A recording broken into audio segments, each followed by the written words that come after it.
नमस्कार, स्वागत है आपका इस कार्यक्रम में। ज़रा याद कीजिए 22 जनवरी 2024 को दिया गया प्रधानमंत्री नरेंद्र मोदी का भाषण, जब राम मंदिर का शिलान्यास हो रहा था। प्रधानमंत्री ने कहा, कहने को बहुत कुछ है, पर मेरा गला भर आया है, मेरा शरीर काँप रहा है, मेरा गला भर आया है। रामलला अब तंबू में नहीं रहेंगे, दिव्य मंदिर में विराजेंगे। यह अलौकिक क्षण, यह एक नए युग की शुरुआत है। 1000 साल के बाद भी लोग इस तिथि को याद रखेंगे। यह हमारा आशीर्वाद है कि हम इस क्षण को जी रहे हैं। लेकिन 4 साल के भीतर ही राम भक्तों ने, यानी कि जो राम मंदिर, रामलला की सुरक्षा की ज़िम्मेदारी है, उनकी निगरानी की ज़िम्मेदारी है, उन लोगों ने राम मंदिर की में ही डाका डाल दिया। प्रधानमंत्री की जो आस्था थी, उसको भी चोट पहुँचाया। ज़रा याद कीजिए कि प्रधानमंत्री ने शिलान्यास के पहले कितनी जगह घूमकर अलग-अलग मंदिरों में उस राम मंदिर के शिलान्यास के लिए व्रत रखा था। लेकिन उनके जो अनुयायी हैं, उन लोगों ने राम मंदिर में जो डाका डाला है, जिस तरह से चंदा की चोरी की गई है, इससे पहले राम मंदिर के लिए जब ज़मीन खरीदा जा रहा था, उसमें भी चोरी की गई थी। जब जाँच सामने आई, जब चोरी की घटना सामने आई, तो जो ट्रस्ट के महासचिव हैं चंपत राय, उन्होंने ये कहा कि इस तरह की कोई बात नहीं है। 12 जून को उन्होंने कहा और उसके बाद फिर एक के बाद एक कड़ियाँ खुलने लगी और उसके बाद अब तो ये कहा जा रहा है कि रामलला का जो हार है, उनकी जो चरण पादुका है, वो भी कहीं गायब हो गई है। क्या उसे भी चोरों ने चुरा लिया है? सवाल ये है कि इसके लिए गुनाहगार कौन है? अलग बात है कि इस साल अगले साल यूपी में विधानसभा के चुनाव होने हैं और जिस रामलला, जिस हिंदुत्व के एजेंडे पर चढ़कर बीजेपी सत्ता की दहलीज तक पहुंची है, उसके लिए कितना भारी पड़ेगा, क्योंकि मुख्यमंत्री योगी आदित्यनाथ आज अयोध्या पहुंचकर उन्होंने क्राइसिस मैनेजमेंट की शुरुआत की, उन्होंने समाजवादी पार्टी, कांग्रेस पे अटैक किया। लेकिन सवाल ये है कि ये सब तो राजनीति है। असली सवाल है कि गुनाहगार कौन है, किसने चोरी की और चोरी की तो ये कब से चोरी जारी थी, इसमें कौन-कौन शरीक था, इसके गुनाहगार क्या चंपत राय, अनिल मिश्रा जैसे जो ट्रस्ट के ट्रस्टी हैं, वो भी हैं? अगर वो नहीं हैं, तो क्या उनकी निगरानी में चूक हुई? अगर निगरानी में चूक हुई, तो उसके लिए जो व्यवस्था थी, वो माकूल क्यों नहीं थी? जिस तरह से नृपेंद्र मिश्रा एसबीआई के ऊपर ठीकरा फोड़ रहे हैं, सवाल एसबीआई का नहीं, सवाल ये है कि जो तमाम उसके अधिकारी उसमें शामिल थे, जिस तरह से निगरानी की अनदेखी की गई, जिस तरह से सीसीटीवी फुटेज डिलीट किया गया, वो एक महाचोरी की तरफ इशारा करती है। तो इस मुद्दे को हम समझते हैं आज के कार्यक्रम में। हमारे साथ 3 मेहमान जुड़ रहे हैं।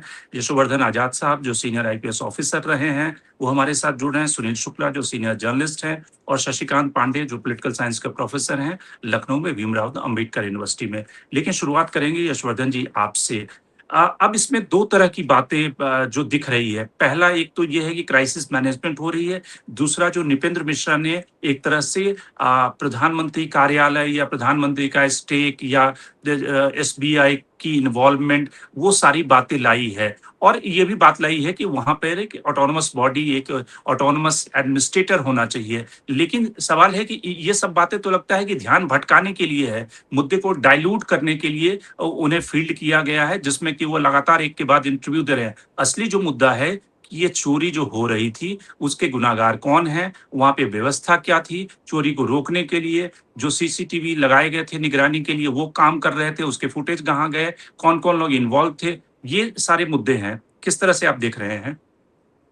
हमारे भारतवर्ष में किसी भी एक चीज को साधारण तरीके से जैसे देखा जाना चाहिए वैसे हम नहीं देखते हैं। इसको बराबर घुमा घुमा के देखते हैं, ताकि हर चीज में अगर आप किसी से भी कोई डायरेक्ट प्रश्न पूछें उसका सीधा उत्तर कभी नहीं आपको मिलेगा, बल्कि पूरा परिप्रेक्ष्य, पूरा वातावरण, पूरे 1000वें सदी पहले क्या होता था और फ्यूचर में क्या होगा उसकी बात होगी। तो नृपेंद्र मिश्रा ने जो कहा है उससे मैं बिल्कुल ही मैं एक्सपेक्टेड था, और ये मैं आशा करता था कि वो ऐसा ही कहेंगे। इस पूरे समस्या का उन्होंने कहा एक सीईओ अगर बना दिया जाए तो सारी समस्या का हल हो जाएगा। मैंने इसके बारे में टिप्पणी भी की है सोशल मीडिया पर कि ये हैरानी की बात है कि जहाँ इतनी बड़ी चोरी राम मंदिर के अंदर हो रही है, नाक के नीचे हो रही है, जिस ट्रस्ट से वो संबंधित हैं, और जिस चोरी को लेके किसी भी चोरी के बारे में सबसे पहले एक एफआईआर रजिस्टर किया जाता है ताकि आपके इन्वेस्टिगेशन को एक ताकत मिले। और उस अन्वेषण में ताकत इस प्रकार मिलती है कि अभी तक जो आपकी रिकवरी भी हुई है 4-5 लोगों की, उनकी कोई गिरफ्तारी नहीं हुई है, उनके यहाँ से पैसे मिले हैं, नकदी मिले हैं। 40 लोग जो अंदर में इस चीज़ों से जुड़े हुए हैं, उनको तत्काल अभी बल्कि सस्टेन्ड इंटरोगेशन करना बहुत ही आवश्यक था एसआईटी द्वारा, एफआईआर लॉन्च करके, ताकि अरेस्ट से आपको और एविडेंस एक्ट के तहत आपको और जानकारी मिलती, आपकी रिकवरी और होती, और राम लल्ला के यहाँ से जो जितनी चोरी हुई है, जिससे कि लोगों की आस्था पर एक एक सीधी ठेस पहुंची है। लोग आहत हैं। राम मंदिर और कृष्ण मंदिर के नाम पे अगर इस तरह की लूट हो तो कौन सा भक्त आहत नहीं होगा। अब सवाल ये है कि उन्होंने इस चोरी में ये भी नहीं कहा कि सीआईडी, हर जगह आप सीबीआई लगाते हैं, तो इसमें स्टेट के एसआईटी को क्यों लगाया गया, क्यों नहीं सीबीआई को लगाया गया सीधा एफआईआर रजिस्टर के। दूसरी बात, ट्रस्ट के सारे लोगों को अभी तत्काल क्यों नहीं, trust itself should have been suspended, और जो भी चंपत राय या चंपत जी जो भी हैं, उनको क्यों नहीं तत्काल उनके पद से हटाया गया। तब अगर आप ऐसा करते तो लगता कि हाँ, आपकी एक नीयत है कि आप पूरे इसमें एक स्वच्छता का दामन ला रहे हैं और सारे लोगों को भगा रहे हैं, क्योंकि आप देखिए this is a multi crore scam. और वो भी इसमें राम मंदिर में। और आप कह रहे हैं कि चंपत राय चूंकि बहुत पुराने हैं, अशोक सिंघल के जमाने से वो कुर्ता धोती पहनते क्या हैं, वो ईमानदार हैं, ठीक है ईमानदार होंगे, लेकिन अगर वो लापरवाह हैं और लूट हो रही है और उसको नजरअंदाज कर रहे हैं, तो वो उनकी ईमानदारी किस काम की। बिल्कुल, नृपेंद्र मिश्रा भी खुद बहुत अच्छे प्रशासक हैं। हमें उनसे कोई मतलब नहीं, हमें उनके ईमानदारी चतुर से कोई मतलब नहीं, हमें मतलब है वहाँ की चोरी से, वहाँ की लूट से।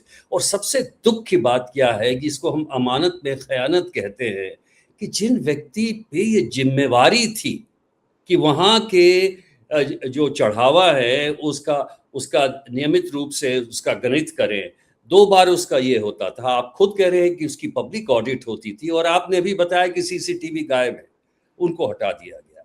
तो मैं समझता हूँ ये बहुत एक बहुत बुरा कवर अप है, और ये लोगों को एक बहुत बुरा संदेश देता है। खासकर मैं बोलता हूँ जो उन लोगों की आस्था है। मैं राजनीति के बिना बात कर रहा हूँ, और एक ऐसी चीज के बारे में बात कर रहा हूँ जिसमें तत्काल एक पुलिस प्रक्रिया जो विधिवत रूप से होनी चाहिए वो होनी चाहिए थी। और नंबर 2, एक ऐसे व्यक्ति को सामने आके लोगों को आश्वासन देना चाहिए था कि नहीं, हम इसको देख रहे हैं और आप चिंता मत कीजिए। और मेरे ख्याल से तो अब समय भी आ गया है कि हम जिस तरह की ये जो पुरानी जो प्रथा है हमारे पूजा करनी, इसमें भी काफी बहुत बड़े बदलाव आनी चाहिए। खैर, इसके बारे में चर्चा हम बाद में कर सकते बिल्कुल, लेकिन इसमें जो एक और है कि जिस तरह की अब वहाँ पे लोग ये भी कह रहे हैं कि अब उसमें चूंकि पॉलिटिक्स का पार्ट है, राम मंदिर हिंदुत्व बीजेपी की आइडियोलॉजी का पूरा फाउंडेशन है, और उसमें एक दिल्ली वर्सेस यूपी की लड़ाई भी चलती रही है। कुछ लोग स्कोर सेटल करना चाहते हैं चंपत राय से, कुछ लोग स्कोर सेटल करना चाहते हैं योगी आदित्यनाथ से, कुछ लोग वहाँ पे जो गोपाल राव, चूंकि ये सारे लोग हैं वो आरएसएस से जुड़े हुए लोग हैं, आरएसएस की पूरी जो आइडियोलॉजी है, आरएसएस का जो पूरा क्रेडिबिलिटी है, वो कहीं ना कहीं साथ और दांव पे लग गई है इन लोगों की इन्वॉल्वमेंट की वजह से। तो ये मल्टी स्टेक होल्डर जिसको कहते हैं क्राइसिस बन गई है, और इसमें इस तरह की जब क्राइसिस होती है तो उसमें सच कभी सामने नहीं निकल पाता। वो एक तरह से दब जाता है, छोटे मोटे लोग पकड़े जाएंगे, एसबीआई के लोग पकड़े जाएंगे, कुछ कर्मचारी पकड़ लिए जाएंगे, बड़ा जो लूट है वो उस पर कहीं ना कहीं पर्दा डल जाएगा। आपको लग रहा है कि उसी डायरेक्शन में कहानी चल रही है। अभी तक तो जैसी कार्रवाई हो रही है, जैसा कि मैंने आपको कहा, उसका अंदेशा इसी तरफ था। तो सबसे पहले मैं कहना चाहता हूँ कि आपके यहाँ, किसी के यहाँ, हमारे यहाँ अगर कोई भी चोरी होती है, सबसे 2 चीज़ पुलिस आकर पूछती है, किस चीज़ की चोरी हुई है और आप क्या आकलन लगाते हैं, कितने उसका वैल्यू क्या है। और यहीं पे इसी बात पे सबसे पहले मैं इस बात पे जोर देना चाहता हूँ कि राम लल्ला के यहाँ, मैं तो उसको राम लल्ला का घर ही कहूँगा, राम लल्ला के घर अगर चोरी हुई है तो उसमें तो तत्काल पुलिस को आके, मैं बोलता हूँ, बोल रहे हैं 2 कंप्लेंट आई थी, वो कह रहे हैं कि पुलिस को भी कंप्लेंट नहीं आई है। ऐसा कैसे हो सकता है कि एक वकील कोर्ट तक जा रहा है और वो ये कह रहा है कि अगर अभी आपने एफआईआर रजिस्टर नहीं किया तो मैं कोर्ट ऑर्डर एफआईआर लाऊंगा। इसका मतलब ये सर्वविदित है। तो अगर ये सर्वविदित है, उसको तत्काल संज्ञान में लेते हुए आप उसे एफआईआर लेना चाहिए था। अगर ये नहीं लिया जा रहा है तो ऑब्वियसली उसका कोई एक एक तर्क है जो आप ही को मालूम है। अच्छा, दूसरी बात क्या, चंपत राय हों, आरएसएस के हों, कोई भी हो, ये तो तत्काल इनका सस्पेंशन तो होना ही चाहिए। इसमें आप इसको किसी तरह छिपा नहीं सकते हैं। और तीसरी बात, जहाँ तक ये बात अगर ये स्टेट की है, वैसे तो मिश्रा जी ने भी कहा कि ये स्टेट स्वायत्त संस्था है, बिल्कुल ही ऑटोनोमस है। तो अगर ऑटोनोमस है तो इसी ऑटोनॉमी को बरकरार रखने के लिए आपने सीबीआई को क्यों नहीं बुलाया जानकारी के लिए? स्टेट के एसआईटी को क्यों किया? तो इन चीज़ों से ये स्पष्ट है जो आप कह रहे हैं कि इसके पीछे एक तरह की मंशा है कि किसी तरह इसको भी लीप पोत के एक ऐसा जामा पहनाया जाए कि नहीं, कुछ लोगों को हमने पकड़ लिया है। लेकिन ये बहुत ही गंभीर त्रुटि, क्या है, गंभीर एक तरह की चोरी और डकैती है जिसको किसी भी स्टेट द्वारा या सेंटर द्वारा माफ नहीं करना चाहिए और तत्काल ट्रस्ट को भंग करना चाहिए, एफआईआर रजिस्टर करना चाहिए, उन 40 लोगों का इंट्रोगेशन होना चाहिए। और और क्यों नहीं आप इस देश के जो एमिनेंट लोग हैं, जो प्रख्यात व्यक्ति हैं, ईमानदार हैं, अच्छे भी ब्यूरोक्रेट्स हैं, अच्छे पुलिस वाले हैं, अच्छे पत्रकार हैं, उनमें से क्यों नहीं आप लाते हैं? आईआईटी के प्रोफेसर्स हैं, ऐसे व्यक्ति क्यों नहीं बनते हैं? क्या ज़रूरत है कि आप अपने ही टीम से ऐसे लोगों को चुनें जिनके बारे में किसी को नहीं मालूम? और इसलिए मैं कह रहा हूँ अभी ये समय है, ये समय आस्था की है। पॉलिटिकल चीज़ तो उनको रखना ही है अपने ध्यान में, लेकिन अगर ये आस्था टूट गई तो इससे और कोई, मैं नहीं समझता हूँ कोई भयानक ऐसी त्रासदी होगी कि हिंदुओं की आस्था चली जाए कि हमारा राम मंदिर है, उसी में लूट हो गई। ये बहुत ही दुखद की बात है, एक बहुत ही, it's an eternal shame I would say. Sunil Shukla ji, जो राम जन्मभूमि ट्रस्ट है, उसके जो बाकी मेंबर्स हैं, जो कि प्रधानमंत्री ने उसकी घोषणा की थी, 15 और बाकी जो सरकार के द्वारा नामित मेंबर हैं, उनमें ज्यादातर जो सदस्य हैं वो एक तरह से डेली जो रूटीन की एक्टिविटी है उसमें शरीक नहीं होते हैं। वो कोई वीडियो कॉन्फ्रेंसिंग हो गई, इंटरनल उस तरह की मीटिंग हो गई, उसमें लेते हैं। लेकिन जो 3 मेंबर हैं जो कि डेली एक्टिविटी, जिससे कि अनिल मिश्रा जो कि डोनेशन इंचार्ज हैं, जिनके ऊपर शक की सबसे ज्यादा सुई है, जो होम्योपैथिक डॉक्टर थे, आरएसएस से जुड़े हुए व्यक्ति हैं। दूसरे व्यक्ति जो सुभाष श्रीवास्तव हैं, जो कि रिटायर्ड बैंक स्टाफ हैं, वो भी मिश्रा जी के ही करीबी हैं। और तीसरे चंपत राय के बारे में लोगों ने ढेर सारी बातें हैं कि चंपत राय का जो वैसे क्रेडेंशियल है वो क्रेडेंशियल डाउटफुल नहीं है, लेकिन उनके ऊपर आरोप है कि वो कहीं ना कहीं निगरानी में गलती हुई है। और गोपाल राव चौथे सदस्य हैं जिनके ऊपर उंगली उठाई गई है। आपको लगता है कि इसमें प्राइमा फेसी क्या इशू क्या है? कौन से लोग इन्वॉल्व हैं? किस तरह की लूट जो चल रही थी उसमें शक की सुई किसकी तरफ जाती है? धन्यवाद रमेश जी। ट्रस्ट के किसी भी सदस्य को क्लीन चिट कैसे दी जा सकती है? आपने 4 लोगों का नाम ले लिया, क्यों ले लिया 4 लोगों का नाम? बाकी लोग किसी जिम्मेदार नहीं है? लोगों ने ज्ञानेश कुमार का भी नाम लिया कि ज्ञानेश कुमार भी कल से हट गया उनका नाम। अब आप ट्रस्ट पे की वेबसाइट पे जाइए, उनका नाम नहीं है। जो अभी सीबीएसई के चेयरमैन बनाया गया उनका भी नाम था, कल से उनका भी नाम हट गया। एक ट्रस्ट के काम करने का तरीका होता है। और किसी को भी क्लीन चिट दी जाए, इन लोगों को खुद ही आगे करना चाहिए कि जिसे चाहिए उसे आप जांच करवा लीजिए। और कोई राम मंदिर से जुड़ा हुआ यह पहला घपला है क्या? नृपेंद्र मिश्रा जी, मंदिर निर्माण की जिम्मेदारी इनको पर दी गई थी। मंदिर निर्माण के समय जमीन की खरीद फरोख्त को लेकर क्या आरोप लगे थे? कि आपने जमीन सस्ते दरों पे, जो मिलने वाली जमीनें थी उनको महंगे दरों पे आपने खरीदा। क्या हुआ? आज तक उसके बारे में कोई सफाई आई? ये कहा गया कि जब मंदिर निर्माण का जबकि घोषणा की गई, उसके आसपास तमाम प्रभावशाली लोगों ने अयोध्या में जमीनें खरीदी। आज तक किसी का स्पष्टीकरण उस पर आया? कोई जांच उस पर हुई? सवाल इस बात का है कि अगर आप इस चोरी को या इस स्कैम को या इस घपले को बाहर लाना चाहते हैं, दूध का दूध पानी का पानी करना चाहते हैं, कोई भी जिम्मेदार व्यक्ति छूटेगा नहीं, बचेगा नहीं, ये बयान देने से बात बनती है क्या? अभी तक आपने इसका एफआईआर क्यों नहीं कराया? बिना एफआईआर के एसआईटी का क्या मतलब है? यह एसआईटी तो उन्हीं को रिपोर्ट देगी ना जो अपर मुख्य सचिव गृह हैं, वो खुद ही ट्रस्टी हैं, पदेन ट्रस्टी हैं। किस बात के लिए आप ये जांच करा रहे हैं? और ये जो जिनको आपने एसआईटी बनाया हुआ है, एसआईटी का चेयरमैन, उनके खिलाफ खुद ही जांच चल रही है इलाहाबाद कुंभ के मेले के भगदड़ को लेकर। उस समय इलाहाबाद मंडल के कमिश्नर थे, न्यायिक जांच चल रही है उस पूरे के पूरे भगदड़ के मामले को लेकर। आपने उनको एसआईटी का इंचार्ज बना दिया, किस बिना बना दिया? सवाल कि आप लीपा पोती करने से बात थोड़ी बनती है। और जिन आप कह रहे हैं कि 3 करोड़ रुपए बरामद हो गए, 3 करोड़ रुपए कहां बरामद हुए? जिसके यहां से बरामद हुए, क्या उनकी गिरफ्तारी नहीं होनी चाहिए थी? उनको गिरफ्तार नहीं किया जाना चाहिए था?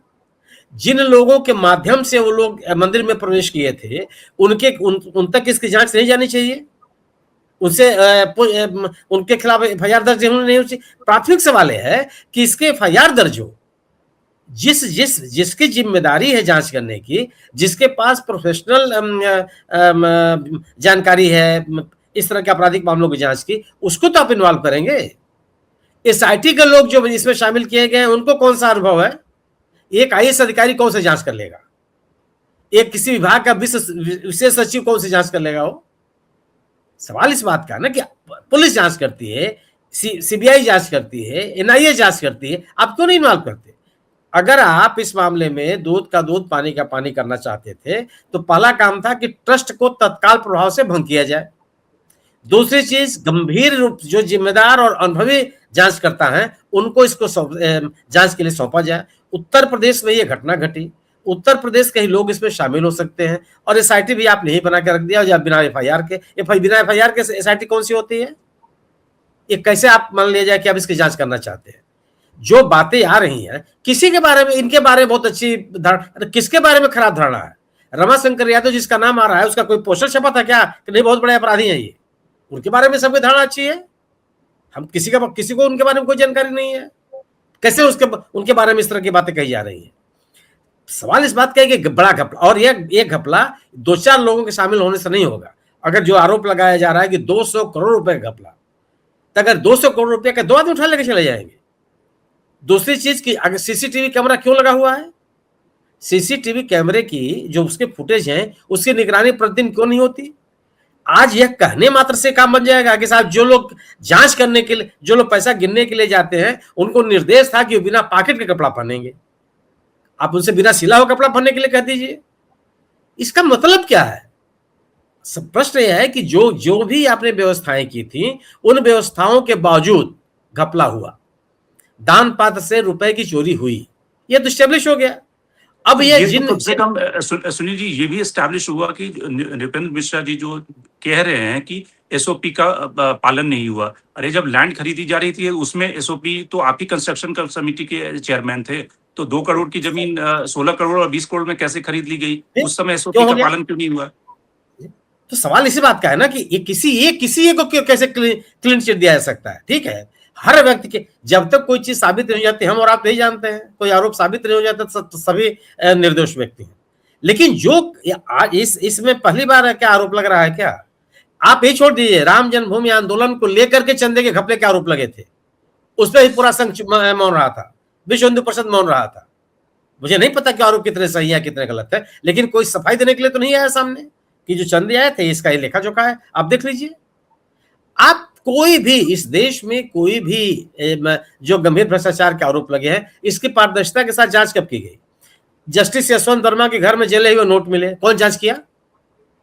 कौन लोग पकड़े गए? वो रुपया उनके पास कैसे पहुंचा, इसकी तहकीकात आज तक की गई क्या? वो अपना बीच में अपना उन्होंने इस्तीफा दे करके और वो किनारे हो गए? कोई जांच हुई? ये सर्वोच्च संस्थाएं हैं जो जिनके ऊपर इस तरह के आरोप लगे, जहां काम करने वाले लोगों के ऊपर इस तरह के आरोप लगे, और सरकार मौन रही। आज तक जो उनके खिलाफ महाभियोग का प्रस्ताव आया था, उसमें क्या सरकार ने आगे बढ़ के कहा कि नहीं इसको स्वीकार किया जाए, इस पर बहस की जाए और उसकी जांच की जाए? वो भी ठंडे बस्ते में पड़ा हुआ है। आज राम मंदिर को लेकर के आप आ गए, राम मंदिर में अभी आरोप लगे हैं जमीन की खरीद फरोख्त को लेकर के, जिसमें आम आदमी पार्टी के सांसद ने आरोप लगाया। तो अगर ये आरोप है और आरोप काफी हद तक प्रमाणित होते हुए दिख रहा है, यह बात कह देने से कि फला व्यक्ति है जिनकी पृष्ठभूमि बहुत अच्छी है, धमाके व्यक्ति है, बहुत अच्छी पृष्ठभूमि, इससे बात तो नहीं बनती ना। जो आपकी पृष्ठभूमि रही है, जो आपके बारे में आम धारणा रही है, वह यहां भी साबित हो। इस बिना पर कि जो लोग इस ट्रस्ट के ट्रस्टी हैं उनके खिलाफ इस तरह के आरोप नहीं लगते रहे या अतीत में कोई इस तरह की बातें नहीं होती रही हैं, इस बिना पर इसकी जांच में को पारदर्शी तरीके से न किया जाए, ये कहीं से तर्कसंगत नहीं है। इसका तरीका पहला यही था। आप अनिल मिश्रा के नाम क्यों लेंगे भाई? अनिल मिश्रा अनिल मिश्रा बैठ के थोड़ी जांच कर रहे थे। सवाल इस बात का कि वो भी एक ट्रस्टी हैं अन्य लोगों की तरह से, दिन प्रति, और कोई छोटी मोटी बात नहीं है ऐसा। और केवल ये नहीं है कि वहां ट्रस्ट में केवल दान का पैसा गिना जा रहा था। फूल की आपूर्ति कौन करेगा, बिजली की सजावट कौन करेगा, रास्ते में दरी कौन बिछाएगा, पानी का छिड़काव कौन करेगा, में जो प्रसाद बनेगी उसका निर्माण कौन करेगा, प्रसाद वितरण का काम कौन करेगा। छोटे कम है। जो लोगों ने आभूषण दिए हैं वो कहां गए? बिल्कुल। आप लोग जो आभूषण देते हैं उनसे कहा जाता है कि आपके आभूषण से रामलला की सजावट की जाएगी और उसकी फोटो आपको भेजी जाएगी। कितने लोगों को आपने भेजा? क्या यह जिम्मेदारी नहीं बनती थी उन लोगों से जो इसके करता धरता थे कि भाई जिन लोगों ने इस तरह के दान दिए हैं उसका क्या हुआ, सजावट कब हुई, सजावट करके कब उनके पास चित्र भेजे गए? बिल्कुल। पूरी प्रक्रिया को लेकर के लोगों के मन में संदेह है। बिल्कुल। शशिकांत जी, अगर इसके पॉलिटिक्स पार्ट पे आए कि एक तरफ योगी आदित्यनाथ जो कि अयोध्या आज पहुंचे और दिल्ली और लखनऊ की जिस लड़ाई का जिक्र होता है और किस तरह से ये सब लोग भी जानते हैं कि केशव मौर्य एक तरह से सीएम बनने के इंस्पिरेशन के साथ में अमित शाह की उनकी क्लोजनेस के बाद भी वो सीएम नहीं बन पाए, और बीच में इससे पहले जो एक संत का विवाद हुआ था जिसमें कि केशव मौर्य उस संत का पक्ष ले रहे थे, योगी उनके खिलाफ थे। अब जो स्थिति है उसमें ये दिख रहा है कि नृपेंद्र मिश्रा कहीं ना कहीं सेंटर का पक्ष ले रहे हैं। यानी कि कई बार जब नीट का जब एग्जाम की लीक की बात आई तो उसके बाद ये कहा गया कि पीएमओ इस पे नजर रख रहा है। यानी कि जब इस तरह की क्राइसिस आती है तो प्रधानमंत्री कार्यालय को सामने लाया जाता है ताकि लोगों को एक गंभीरता का एहसास हो। तो नृपेंद्र मिश्रा दिल्ली का पक्ष रख रहे हैं। वहां पर जो लड़ाई चल रही है, विनय कटियार एक तरह से वो जो अटैक कर रहे हैं वो चंपत राय पे, और जो वीएचपी के लोग जिन्होंने हाईजेक कर लिया राम मंदिर ट्रस्ट को उसके ऊपर अटैक कर रहे हैं। योगी की कुछ और मंशा है। तो वो जो इंटरनल पॉलिटिक्स बीजेपी की चल रही है, वीएचपी और आरएसएस की चल रही है, वो भी कहीं ना कहीं प्ले हो रही है और उससे कहीं ना कहीं जांच की जो डायरेक्शन है, दिशा, वो प्रभावित हो रही है। ये जिस तरह की ये घटना अभी घटित हुई और जिसका कि हमारे को पैनलिस्ट ने भी जिक्र किया, निश्चित रूप से भारतीय जनता पार्टी के लिए एक बड़ी एम्बैरेसिंग सिचुएशन में उसे खड़ा कर दिया है, क्योंकि विशेषकर ये वो राम जन्म भूमि को जिसको कि प्राप्त करने के लिए जितना बड़ा आंदोलन चला, वो आडवाणी जी ने रथ यात्रा की, 2 सीटों से भारतीय जनता पार्टी सीधे 80 सीटों पर आई और फिर वो सत्ता तक आई, और लाखों करोड़ों लोगों ने भारतीय जनता पार्टी को वोट किया। उसके बाद अब जो जिस तरह की घटना घटी है और जिस तरह से प्रारंभ में ये न्यूज आई, धीरे धीरे कोशिश तो ये हुई कि प्रारंभ में इस न्यूज को लोकल स्तर पर किया जाए। हाँ, इसलिए शायद यह भी एक कारण था कि प्रारंभ में ही अगर एफआईआर कराते, लेकिन पूरी कोशिश थी, लेकिन धीरे धीरे वो चीजें जो है वो सरफेस पे आने लगी और जिस रूप में अब जितने बृहद पैमाने पर आ रही है और जो इन्वॉल्वमेंट आ रहा है, निश्चित रूप से वो एक 2 तरह की सिचुएशन में इसमें देख रहा हूँ जो एक एम्बैरेसिंग पोजीशन पार्टी के लिए है। एक तो जो अपोजिशन है, अपोजिशन के लिए इसमें जिस तरह से जिस मुखरता के साथ अखिलेश यादव ने या कांग्रेस पार्टी जो है वो मुखर है इस मुद्दे को लेकर के, क्योंकि ये कुछ ऐसी चीज थी जहां पर कि वो भारतीय जनता पार्टी को अपोजिशन पर एक डिसाइसिव एज देता था। वहां पर उन्होंने लगा कि आप जो है जो करोड़ों हिंदू हैं दुनिया में और देश में, उनकी सीधे सीधे आस्था के साथ एक खिलवाड़ है कि जहां पर इतने बड़े व्यापक पैमाने पर जो है वो चढ़ावे होते थे और उसके बाद उसका इतना पुअर मिसमैनेजमेंट सारी चीजें हुई, सीसीटीवी फुटेज गायब हो जाना, पैसे का मिलना, एफआईआर का न रजिस्टर्ड होना, तो ये एक तरह से उस पर अपोजिशन तो कैपिटलाइज करने की कोशिश कर रहा है और वो कोशिश बिल्कुल करेगा भी। तो एक निश्चित रूप से जो एक हिंदू वर्ग का जो एक भारतीय जनता पार्टी ऐसा क्लेम करती है कि वो हिंदुओं के हितों का जो है सबसे बड़ा जो है वो संरक्षण वही करने वाली है, उस पर एक बहुत बड़ा डेंट लगा है। दूसरा जो इसका पहलू है वो जो आपने जैसा उल्लेख किया कि खुद सब कुछ चीजें भारतीय जनता पार्टी के लिए, जहां तक उत्तर प्रदेश का प्रश्न है, अन्य राज्यों में वो एक कोहेसिव यूनिट के तौर पर वो भले दिखाई देती हो, लेकिन उत्तर प्रदेश में थोड़ी सी कहानी जो है वो अलग रही है। उत्तर प्रदेश में योगी और अमित शाह के बीच में कहीं ना कहीं वो जो खबरें आती रहती हैं, और पिछले चाहे वो लोकसभा चुनाव में जो टिकटों का डिस्ट्रीब्यूशन था, और अभी भी जो आगे भी जो है उसमें भी ये बात कही जा रही है कि यह भी अगर समय रहते जो है अगर ये चीजें सॉर्ट आउट नहीं हुई जो ऊपर की लीडरशिप में, तो वो उसके लिए समस्या पैदा करेगा। और ये एक ऐसा मुद्दा है जो कि निश्चित रूप से जो एक टेंस सिचुएशन है पार्टी के अंदर, वो उसमें वो एक आग में घी का काम करेगा, क्योंकि स्वाभाविक है कि उसमें दोषारोपण होंगे, आरोप प्रत्यारोप होंगे, और वो चीजें जो है एक तरह से जो है जो पार्टी अन्य तरीके से जो और सारे प्रयास करते हुए जो डैमेज कंट्रोल एक्सरसाइज कर रही थी, उसमें कहीं ना कहीं वो उसके लिए जो है चुनौती पेश करेगा। नहीं, इसमें कुल मिलाकर योगी इस समय ज्यादा फ्रंट फुट पे अच्छी स्थिति में है, क्योंकि मंदिर के सारे एडमिनिस्ट्रेशन और सब कुछ मैनेजमेंट की जिम्मेदारी एक तरह से सेंटर के पास में थी। चंपत राय से लेकर नृपेंद्र मिश्रा, ये सारे लोग सेंटर और बीएचपी या आरएसएस के सेंट्रल इकाई के लोग हैं, और जो लोकल यूनिट है उसका यही सबसे बड़ा ग्रीवांस है कि हम लोग को तो बिल्कुल बाहर कर दिया गया था।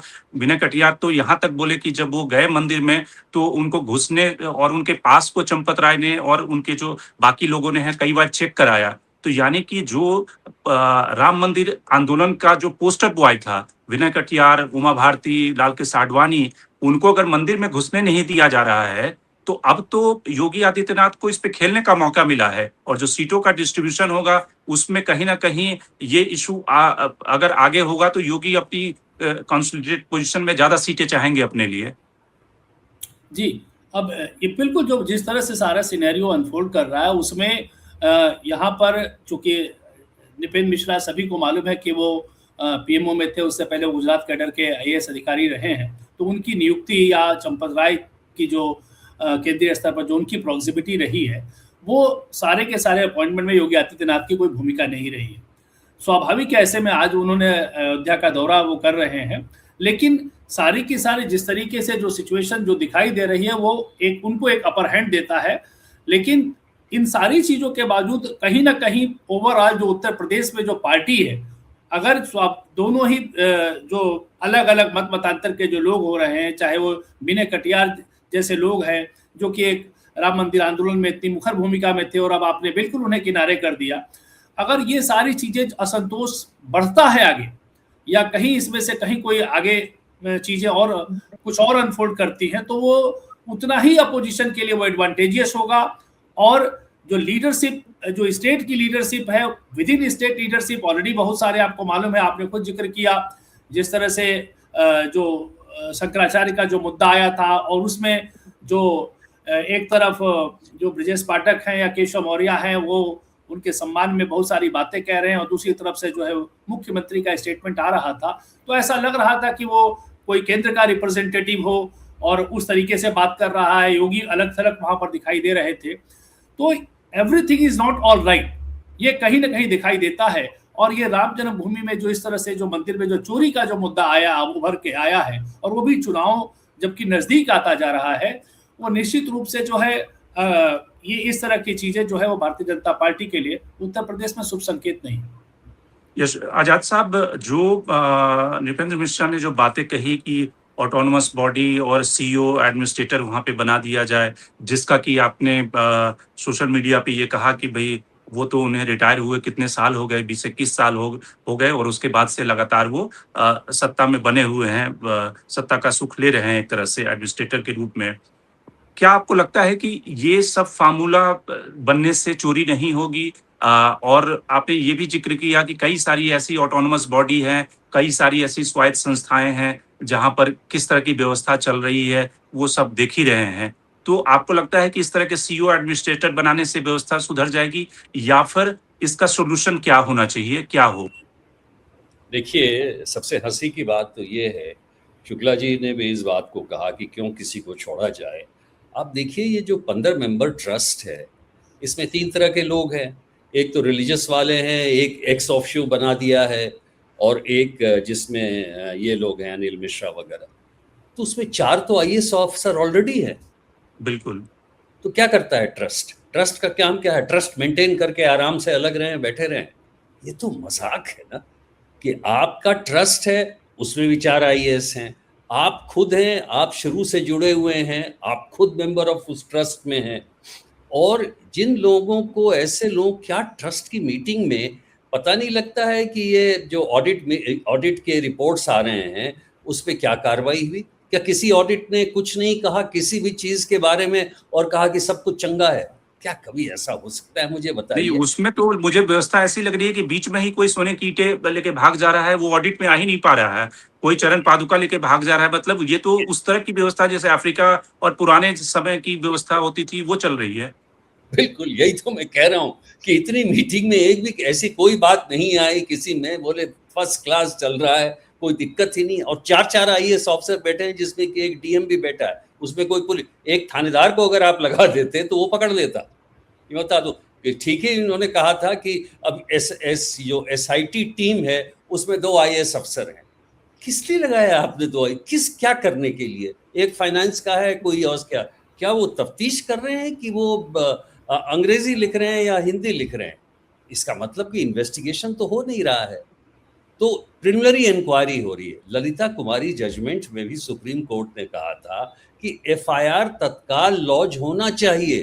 कुछ केसेस ऐसे हैं जिसमें शायद प्रिलिमिनरी इंक्वायरी की जरूरत पड़े। क्या इसमें प्रिलिमिनरी इंक्वायरी की जरूरत है जबकि आपको कंप्लेंट पे कंप्लेंट मिल रहे हैं? बल्कि मैं तो एक चीज आपको बताऊं, ट्रस्ट की जितनी मीटिंग्स हुई है उसकी अगर आप कहते हैं मिनट्स पढ़ लें, अगर सही इसकी जांच हो तो पढ़ लें, तो उसमें से आपको सारे ये मसौदा क्या था क्या नहीं था, क्या उस पर कहते हैं आवाज़ें उठी, सब कुछ पता लग जाएगा। सीसीटीवी के जब ये मिसिंग थे, क्या आज से मिसिंग है? काउंटिंग है, ये कब मिसिंग हुई, किसने रिपोर्ट किया? इसलिए मैं कह रहा हूं कि इसको अगर आप सही तरीके से अगर आप जांच करना चाहते थे तो ये हंसने की बात नहीं है। किसी और स्टेट की पुलिस को बुला के जांच करना चाहिए था आपको, और खासकर जहां पर कि स्टेट में रूलिंग पार्टी नहीं है या वो पार्टी नहीं है, ताकि आपको असल पता लगे कि यहाँ पे क्या गड़बड़ी हुई है। और ये बिल्कुल, ये बार बार हमारे दोनों को पैनलिस्ट ने कहा है, मैं टोटली एग्री करता हूँ इस बात से। इस तरह की इंक्वायरी जितनी लंबी चलेगी, आई थिंक आज था शायद समय प्रिलिमिनरी रिपोर्ट देने का, मुझे नहीं मालूम, तो जितनी भी देरी इसमें आएगी उससे से ज्यादा शंकाओं का एक अंबार सा बनता रहेगा भक्तों में। और देखिए, जहां तक वोट की बात है इलेक्शंस की, ये तो मुझे नहीं मालूम जनता किस चीज पे वोट देती है। शायद उन्हें वही 3000 एक दे रहा है, 4000 कोई और दे रहा है, उसी से मतलब है। लेकिन ये डोनेशन तो बंद होना चाहिए, और ये लूट जो होती है मंदिरों में, ये बंद होना चाहिए। मैं इसके सख्त खिलाफ हूँ कि बेचारा एक आदमी, देखिए हमारे बिहार से कहाँ से लोग रामलला मंदिर गए थे, और वो बेचारे जब भी जाते हैं पैसा खुद नहीं रहे लेकिन चढ़ाते जरूर है। और उस चढ़ावे की अगर चोरी हो तो ये तो लानत की बात है। तत्काल मैं एग्री करता हूँ हमारे को पैनलिस्ट से, ट्रस्ट को भंग करना चाहिए। वो 40 लोग हैं, उनको तत्काल वहां से निकाल देना चाहिए और एक एफआईआर रजिस्टर होना चाहिए। बिल्कुल। तो कुल मिलाकर जो बड़ी बात है कि राम मंदिर के निर्माण की, रमेश जी, सवाल है कि प्रधान योगी आदित्यनाथ जी वहां पहुंचे हैं, उन्होंने क्या बयान दिया कि चोरी के सबूत जिनके पास हो वो एसआईटी को उपलब्ध करावे। एसआईटी को क्यों नहीं निर्देश हो रहा है कि वो चोरी के सबूत इकट्ठे करे? कौन चोरी? ये भी आप आम आदमी के ऊपर इसकी जिम्मेदारी देना चाहते हैं कि हमारे पास तो कोई सबूत आया नहीं, हम क्या कर रहे हैं? जो आया हम आपको बता दे रहे हैं। क्या यह सरकार और राज्य सरकार को आप क्या कर रहे हैं? राज्य सरकार को कैसे छूट दे सकते हैं? राज्य सरकार भी सुरक्षा के लिए वहां लगी हुई है। सम्मानित योगी आदित्यनाथ जी प्रतिवर्ष ये गिनवाते हैं कि कितने लाख दिए जला दिए गए सरयू के किनारे। कोई ऐसा मौका नहीं छोड़ते जब अयोध्या न जा रहे हो तो किस बात के लिए जाते हैं? यह इतना बड़ा भारतीय जनता पार्टी की उपलब्धि के रूप में गिना जाता है अयोध्या का मंदिर। उसके काम काज को लेकर के उनकी निगाह नहीं रहती होगी। और उनका अपना प्रमुख सचिव, उनका अपना प्रमुख सचिव और उत्तर प्रदेश शासन का अपर मुख्य सचिव गृह एक ही व्यक्ति हैं, वो पदेन सदस्य हैं ट्रस्ट के। आप अपनी जिम्मेदारी से बच सकते हैं कि ये तो केंद्र के लोग हैं, बाकी तो लोग कैसे कह सकते हैं भैया? वहां का जिलाधिकारी, वहां का कमिश्नर, ये सब पदेन ट्रस्टी हैं। ये क्या इनके ऊपर प्रदेश सरकार का कोई नियंत्रण नहीं है क्या? अयोध्या कोई अलग राज्य बन गया है क्या उत्तर प्रदेश से बाहर, जहां पे राज्य सरकार का कोई हस्तक्षेप नहीं है? राज्य सरकार अपनी जिम्मेदारी से कैसे बच सकती है? इतना बड़ा घोटाला चलता, 200 रुपया करोड़ आप 2-4 दिन उठा ले जाएंगे, संभव है क्या किसी के लिए? अब कोई ऐसा है नहीं कोई, अब तो 2000 रुपए की नोट भी नहीं चलती, 200 करोड़ रुपया, क्या मैंने सामान्य बात है? अगर आप इस पूरे अयोध्या मंदिर के संचालन, लोगों की आस्था से की हिफाजत अगर आप करना चाहते हैं तो पूरी तरह से पारदर्शी आपको होना पड़ेगा, जो अभी कम से कम आप होते हुए दिख नहीं रहे हैं। अगर आप इससे पारदर्शी होना चाहते हैं तो सबसे पहले जो बात झा साहब ने कही कि आपको एक ऐसे राज्य की पुलिस बुलानी चाहिए जहां पे भारतीय जनता पार्टी शासन में नहीं है, और उस राज्य के भी ऐसे पुलिस अधिकारियों को जिनको एक इस तरह के गंभीर मामलों की जांच करने का अनुभव है, और आप उनको आजादी से काम करने दीजिए। देखिए अपने आप सभी चीजें सामने आ जाए, लेकिन आप करना नहीं चाहते, क्योंकि जब परतें खुलेगी तो ढेर सारे चेहरे सामने आएंगे, जो बेनकाब होते हैं, संस्था प्रभावित होगी, संगठन प्रभावित होगा जी। और शायद हमने 2014 के बाद इस तरह के कोई एग्जाम्पल नहीं देखे हैं जब इतनी पारदर्शिता का उदाहरण हो कि जिससे कि सरकार ही खतरे में पड़ जाए। जो संस्थानिक संस्थाएं हैं जो कही जाती है ऑटोनोमस बॉडी हैं, उनकी स्वायत्तता, उनकी ईमानदारी, उस पे सवाल उठने लगे, और इस तरह की इतनी जवाबदेही, इतनी निष्पक्षता शायद जनता को भी उम्मीद नहीं होगी कि पिछले 10-12 सालों में सरकार ने किसी भी मामले में सामने रखा हो। तो कुल मिलाकर जो बड़े सवाल हैं कि ये जो राम मंदिर का डोनेशन लूटकांड है, इसकी जो जांच है वो तार्किक परिणति तक पहुंचेगी। जो बड़े मछली हैं वो गिरफ्तार किए जाएंगे। ट्रस्ट जिसने की जनता की आस्था को खो दिया है वो भंग किया जाएगा। नए ट्रस्टी, नए व्यक्ति और उस तरह के व्यक्तियों के हाथ में संचालन हो जिनका की एक पब्लिक ट्रैक रिकॉर्ड रहा हो, ईमानदारी, ट्रांसपेरेंसी और संचालन करने का उनके हाथ में ट्रस्ट का जिम्मा होगा, या फिर उत्तर प्रदेश चुनाव सामने है, उसको देखते हुए सब कुछ लीपापोती हो जाएगी। क्योंकि इस राम मंदिर के निर्माण के लिए कई हजार लोगों ने बलिदान दिए हैं, अपनी जानें गंवाई हैं, ईंट ढोए हैं, वहां तक कार सेवा में भाग ली है। और जैसा कि प्रधानमंत्री ने कहा है कि ये रेनेसा हुआ है हिंदू धर्म का, 1000 साल, 5000 साल और 500 सालों में भी इस तरह का रेनेसा नहीं हुआ, इस तरह का पुनर्जागरण नहीं हुआ, जब हिंदुस्तान में जिस राम मंदिर का संविधान में, यानी कि राम का जिक्र संविधान में है, और उस संवैधानिक राम को एक तरह से मर्यादा पुरुषोत्तम राम की अयोध्या में पुनर्वास हुआ है, उनके मंदिर को बनाया गया है। ये सारे सवाल आज के कार्यक्रम में हम छोड़ जाते हैं आप दर्शकों के लिए। आज के कार्यक्रम में जुड़ने के लिए विष्णुवर्धन जी आपका बहुत बहुत शुक्रिया, सुनील शुक्ला जी आपका भी बहुत बहुत धन्यवाद, और साथ ही हमारे शशिकांत पांडे जी आपका भी बहुत बहुत धन्यवाद। देश और दुनिया की बाकी खबरों के लिए आप बने रहिए डेल्टा न्यूज़ के साथ।